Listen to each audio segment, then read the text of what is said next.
Iya ya, bisa jualan channel Telegram. Bisa jualan channel. Channel apa? Channel saham lu? Channel itu bukan, sebenarnya bisa sih dijual, cuma channel itu bukan produk yang jadi dagangan. Jadi channel apa nih maksudnya? Setahu aku Ya, maksudnya tuh yang ada channel itu di WhatsApp nggak sih? enggak, Telegram ada, makanya Ana bilang mau gabung nggak sama channel Ana. Terus Sar juga punya channel. siapa? Sar Inha juga punya channel, Ana yang buat. Ya udah, kalau gabung dalam channel Sar itu keuntungannya banyak. Nah contohnya gitu. Apa? Iya, keuntungannya salah satu bisa jadi volunteer. Bukan hanya jadi volunteer, juga berbagi, kayak misalnya mau ikut kajian. Ada anak-anak muda sekarang kan bingung tuh kajian itu di mana-mana aja. Nah kalau ikut channel itu nanti dia bakal tahu, oh ternyata hari itu ada kajian di sini loh. Terus di sana juga kalau misalnya khawatir dan takut untuk pergi sendiri, teman-teman yang mau ikut kajian banyak loh. Oh, jadi itu kayak sejenis grup lah ya? Sama aja sih, nggak jauh beda channel sama grup. Cuma bedanya kan kalau di Telegram itu memang channel. Channel namanya gitu ya? Iya, kalau misalnya grup sih ada sih, cuma kurang. Di WA kan juga ada channel sekarang. Iya, makanya itu. Sebenarnya itu cuan juga sih. Emang menghasilkan uang? Gimana caranya? Semakin banyak follower? Enggak. Jadi? Kadang orang berlaku lelang di channel. Maksudnya? Ya sama kayak aplikasi lelang. Kalau di WhatsApp itu kan dia nggak bisa di komen. Jadi misalnya pelelang upload, nanti kita WA lelangnya. Telegram ini lebih luas, Kak. Telegram ini mirip apa ya? Mirip Twitter, tapi mirip Twitternya. Twitter ini kan mendunia ya. Mirip BBM. Dia bisa WhatsApp, bisa chat, tapi bisa Tapi upload. lebih mendunia Telegram ini. Ya, ya. Jadi apapun bisa kita lakukan dalam situ. Termasuk jual beli. Yang kalau masuk lelang itu apa tadi? Ya jual beli barang. Apapun yang mau kakak lelang. Lelang orang Contohnya kan bisa. grosir gitu kan uploadnya di channel. Iya. Grosir apa? Ya grosir makanan, grosir bahan, dia ngasih tahu harga-harga berapa. Jadi setiap kita ke grosir dia, kita nggak perlu tanya-tanya lagi, kita tinggal scroll channel dia aja. Di Telegram itu? Iya, misalnya nyari harga lemari. Oh harga lemari itu segitu loh, gitu, segini loh harga lemari, udah tertera di channelnya. Dan orang pegawai dan orang grosirnya juga menghemat karyawan, jadi nggak usah ada pramusaji. Baru tahu loh aku. Apa? Baru tahu loh soal ini nih. Setahuku selama ini Telegram itu hanya untuk ya kayak just media ini, media untuk apa doang? Ya kayak WhatsApp lah kayak gitu.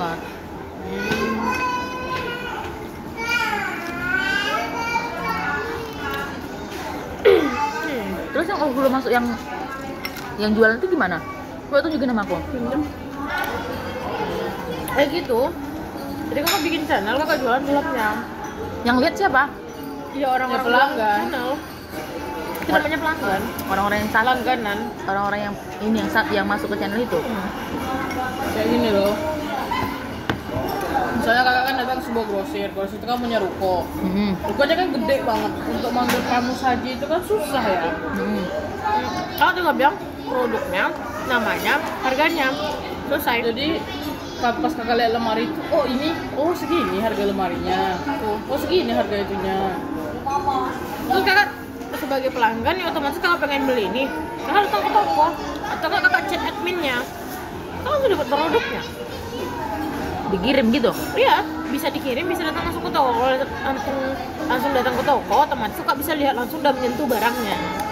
Oke, berarti contohnya ini kalau kayak gini kan mirip dengan marketplace toh. Oke.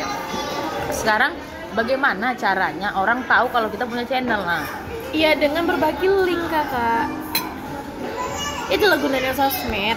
Itu gunanya sosmed. intinya Jadi gini, kakak bikin sosmed akun sosmed. Dan dimana akun sosmed itu kakak tuh memang untuk bisnis, nggak campur-campur pribadi. kakak tinggal masukin barang kakak, orang mau beli kakak arahkan langsung ke channel. Jadi orang itu, metode SOC namanya kalau dalam marketing. Kakak juga dapat satu orang, bukan berarti orang itu berhenti membeli produk kakak hanya satu. Gini, marketing SOC itu produknya gini, 10 produk kakak, cuma satu orang harus kakak bisa buat dia beli 10 produk itu dengan cara langganan. Jadi satu orang ini bukan hanya bisa beli satu produk kakak, tapi 10 produk kakak bisa dilihat. Dan juga kalau Telegram itu kan dia bisa jadi nge-scroll. Iya. Dia hanya beli, maaf kata dia hanya beli jas hujan yang harga 10.000, tapi dia masuk ke channel, dia lihat botol yang harga 10.000, dia mau beli. Oke. Nah, itu kan jadi kita tuh bikin Hampir berarti konsepnya hampir sama marketplace kayak Shopee. sama, cuma itu menghemat kita yang nggak terlalu banyak bicara. Kita nggak perlu bilang, oh bu, kami punya loh ini, kami punya, nggak, masukkan aja, dia ngeliat sendiri biar dia yang menilai. Itu lebih pribadi.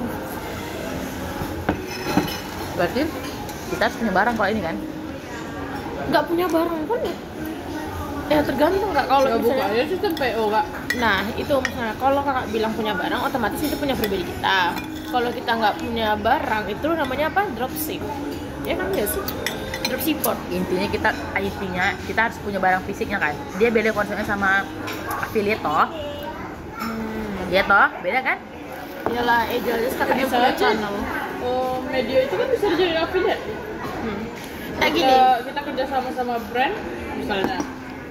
Terus kita bantu upload, misalnya channel kita di channel kita ini udah setenar itu. Kalau channel Contohnya udah ini. setenar itu tuh kan pasti brand itu kan tergiur ya pastinya. Contoh TikTok, kita main TikTok FYP, pasti kita bakal di affiliatein si brand kan, gitu kan. Sama halnya lah kayaknya kayak Telegram. Sekarang gini, ini kan agak asing di telingaku ya. Sekarang yang aku tahu yang sekarang lagi viral itu adalah ini. Sekarang tuh yang lagi viral bisnis affiliate, ya kan? TikTok, Shopee kan. Sekarang pertanyaanku, ini mau viral, sudah viral atau ini sudah pernah? Maksudnya? Udah pernah redup naik lagi. Sekarang ini? Berarti sekarang ini mau naik lagi? Tapi lebih tepatnya ini nih apa ya? Nilai plus dari Telegram ini pelanggannya pasti, itu aja sih. Kalau yang kayak TikTok itu kan cuma scroll kadang orang kepo doang gitu kan. Iya. Cuma kalau Telegram ini ya sampai kayak kepo banget, orang kepo ya jatuhnya kalau masuk channel kan gitu ya, bisa dibilang kan. Bisa dia join ke channel itu kan artinya kan dia udah telusuri ya itu channel apa, ini gimana cara masuknya.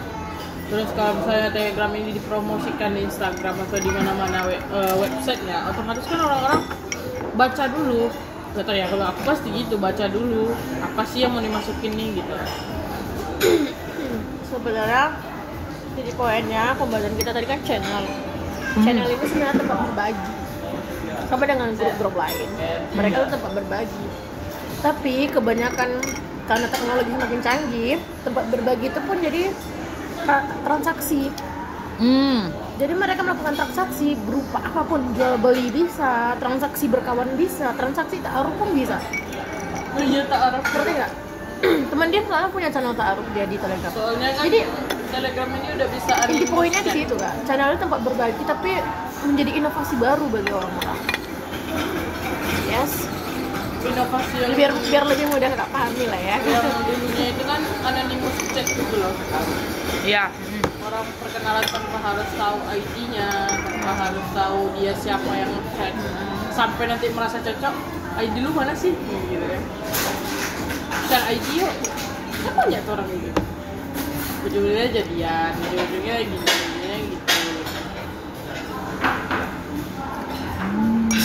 I see. Jadi intinya channel lu udah berapa ribu pelanggannya? Channel siapa? Nah, kamu pribadi. Yang mana? Mana gua tahu channel lu ada berapa? Banyak channel lu.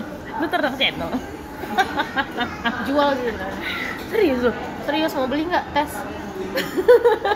Jadi lu ternak channel habis lu jual? Iya. Siapa yang mau beli? Berapa lu jual?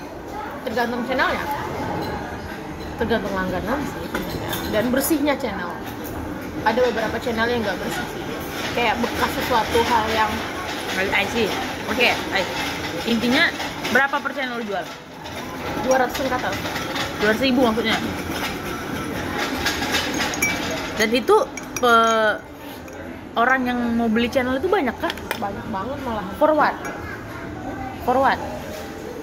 Iyalah, kalau Karena menurut banyaknya orang itu sekarang tuh itu penting gak sih? karena ya contohnya itulah yang ngejar-ngejar untuk affiliate ini kan ada pengusaha. Pengusaha selalu cari cara gimana barang terjual. Sebenarnya aku baru tahu dari kalian. Bahkan Gen pernah berpikir dulu buka agensi sendiri, tapi nggak berhasil. Besar. Sayang, kenanya bukan di mana-mana tapi di diri sendiri. Agensi apa maksudnya? Dia dulu pernah ikut agensi dulu. Agensi itu banyak ya, agensi dalam kategori apapun. Jadi dia tuh dulu pernah pengen keinginan, bukan cita-cita ya, keinginan mau buka agensi sendiri. Dan sekarang lagi tanda-tanda agensi nge-lab. Iya? Nah itu pengen dia buka, tapi nggak terjadi. Itu 2000 berapa ya dan pengen buka ya?